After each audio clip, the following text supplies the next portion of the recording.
السلام علیکم ورحمۃ اللہ وبرکاتہ. اب یوٹیوب چینل دیکھ رہے ہیں. میں خرم ابھی چند دن پہلے میں سوشل میڈیا پہ ایک ویڈیو دیکھ رہا تھا.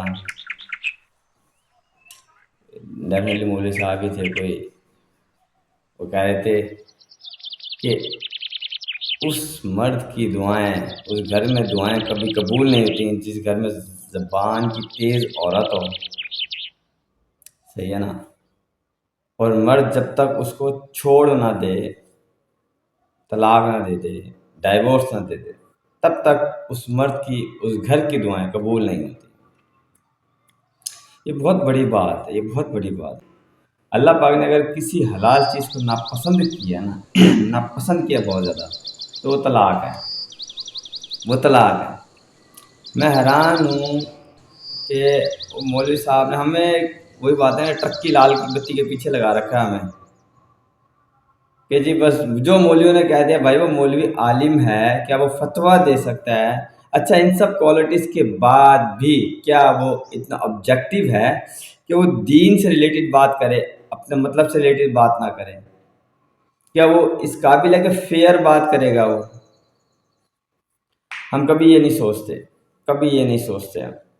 صحیح ہے نا. امام مسئلے پوچھتے ہیں جا کے مولوی سے، جو صرف امام مسجد ہے جس نے قرآن شریف شاید حفظ کیا ہوا ہے بس. صحیح نا. ہم فتویٰ لیں گے عالم سے جا کے جو کہ فتویٰ دے ہی نہیں سکتا. فتویٰ تو مفتی دے سکتا ہے، عالم تو دیے ہوئے فتوے پہ آپ کو مسئلہ بتا سکتا ہے صرف. ہم بھی اپنا قبلہ درست کرنے کی کوشش نہیں کرتے.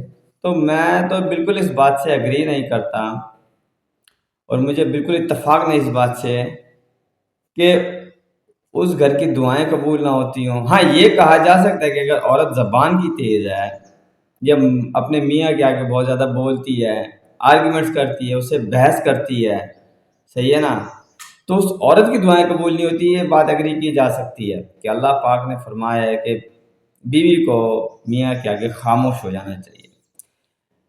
کمی پیشی اللہ پاک معاف کریں. آپ علیہ وسلم نے فرمایا کہ اگر عورت فرائض پورے کر کے اپنے میاں کی فرما بردار ہے تو وہ جنتی ہے. ٹھیک ہے نا. معذرت کے ساتھ، جو کہ آج کے معاشرے میں نہیں ہے. شاید عبادتوں پہ تو زور بیویوں کا بھی ہے، لیکن میاں کے ساتھ کوئی سلوک اچھے نہیں ہیں، بحث کرنی، صحیح ہے نا، بہت زیادہ جرا کرنا. پھر میں نے عام سوسائٹی میں دیکھا ہے مرد عموماً خاموش ہو جاتا ہے لیکن عورت بولتی رہتی ہے، بولتی رہتی ہے. ٹھیک ہے نا. تو بہرحال لیکن یہ کہہ دینا کہ جب تک اس عورت کو مرد طلاق نہیں دے دیتا اس وقت تک اس کی مرد کی بھی دعائیں قبول نہیں ہوتی، اس گھر کی دعائیں قبول نہیں ہوتی، میں بالکل اس بات سے اتفاق نہیں کرتا. تو آپ مولوی حضرات سے گزارش ہے، آپ کی مہربانی ایسی باتیں مت کیا کریں جس پہ گھر اجڑ جائیں. یہ مرد کی ذات ہے. اگر طلاق کا حق عورت کو ہوتا تو شاید وہی بات ہے نا کہ ہر دوسرا مرد کہہ رہا ہوتا ہے یار طلاق ہو گئی، طلاق ہو گئی.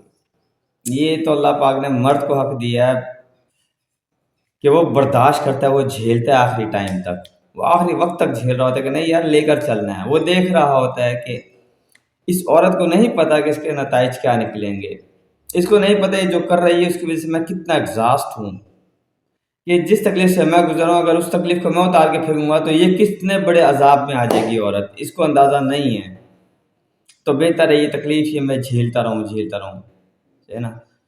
تو آپ لوگوں سے گزارش ہے کہ ایسی باتیں مت کیا کریں. اللہ پاک نے انتہائی ناپسند کیا ہے طلاق کو، اور یقیناً اس مرد کی دعائیں تو کافی ویلیبل ہو جاتی ہیں جو اللہ کی رضا کی خاطر اس چیز کو برداشت کر رہا ہے، بیئر کر رہا ہے اور طلاق نہیں دے رہا صرف اللہ کی رضا کی خاطر. نہیں یار یہ بیوی بھی رل جائے گی، بچے بھی رل جائیں گے. تو اس کو جہاں تک ہو سکتا ہے لے کر چلنا ہے، کوشش کرنا ہے موت تک لے کر چلنا ہے کہ رشتہ موت پہ ختم ہو، اس سے پہلے ختم نہ ہو. تو گھر اجاڑنے والی باتیں مت کیا کریں. ٹھیک ہے نا. یہ والے الفاظ مت بولا کریں کہ بعض عموماً کئی کچے ذہن کے ہوتے ہیں، وہ اس بات سے کنوینس ہو جاتے ہیں، ان کی سوچ اتنی پختہ نہیں ہوتی، اتنے سمجھدار نہیں ہوتے، تو ایسے قدم اٹھا لیتے ہیں تو اس کا عذاب آپ کو جا رہا ہے. تو آپ کی مہربانی ہے تھوڑا سوچ سمجھ کے بولنا کریں. صحیح ہے نا.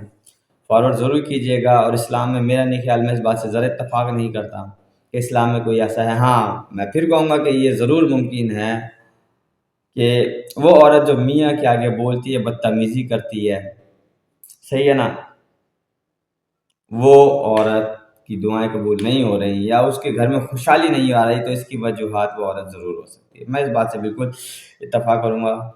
صحیح ہے نا. تو اس کو فارورڈ ضرور کیجیے گا, کوشش کریں اس پہ عمل کریں. اور عورتوں سے بھی گزارش ہے آج کے دور کی کہ کم از کم کوشش کریں مرد کے حقوق اور مرد کی عزت کا خیال رکھیں. اگر میرا باپ میری ماں مجھے بیچ سڑک میں بھی اگر ڈانٹ دیتی ہے تو اس کا مطلب یہ نہیں کہ میری بےزتی ہو رہی ہے. ایگزیکٹ ایسے ہی اگر مرد آپ کو ڈانٹے گا بھی تو جائز ہی ڈانٹے گا, اگر آپ کی نفی کرے گا بھی تو جائز ہی کرے گا نا. اللہ پاک نے اسے حکمران بنایا ہے. اگر آپ اس طریقے سے مرد کی نفی کر رہے ہیں, اپنے میاں کی نفی کر رہے ہیں, تو آپ سوچیں کہ آپ یہ کہہ رہے ہیں کہ اللہ پاک نے آپ کو حکمران بنا کے غلط کر دیا, آپ کو اس گھر کا حاکم بنایا. اللہ پاک نے معاذ اللہ ناز اللہ پاک معاف کریں کہ ہم یہ ثابت کریں گے نہیں اللہ پاک نے غلط کر دیا. یار آپ اس کی فرما برداری کریں, آپ خاموش ہو جائیں اس کے آگے. پتہ نہیں کتنا کچھ وہ آپ سے چھپا رہا ہے جو وہ کر رہا ہے, جس پہ آپ کو سمجھ آ رہی ہے کہ وہ آپ کی باتیں نہیں مان رہا. ہر چیز کے بتانے کا ایک وقت ہوتا ہے, صحیح ہے نا. تو عورتوں سے بھی گزارش ہے تھوڑا نرم گوشی سے کام لیا کریں, تھوڑا صبر تحمل مزاج سے کام لیا کریں, صحیح ہے نا. اور اپنی جنت بنائیں, اپنی جنت بنائیں. اگر اولاد کے لیے جنت ماں کے قدموں کے نیچے ہے تو یاد رکھیں میری بیوی کے لیے تو جنت میاں ہی ہے نا. اللہ پاک نے, اللہ کے نبی نے فرما دیا نا کہ عورت فرما بردار ہو میاں کی, اس کا میاں اس سے راضی ہو اور فرائض پورے کرتی ہو, فرض روزے فرض نماز زکوٰۃ تو میاں ہی دیتے ہیں, صحیح ہے نا. تو وہ جنت ہی ہے. تو کوئی زیادہ مشکل فارمولہ نہیں ہے. دعا میں یاد رکھیے گا. فی امان اللہ.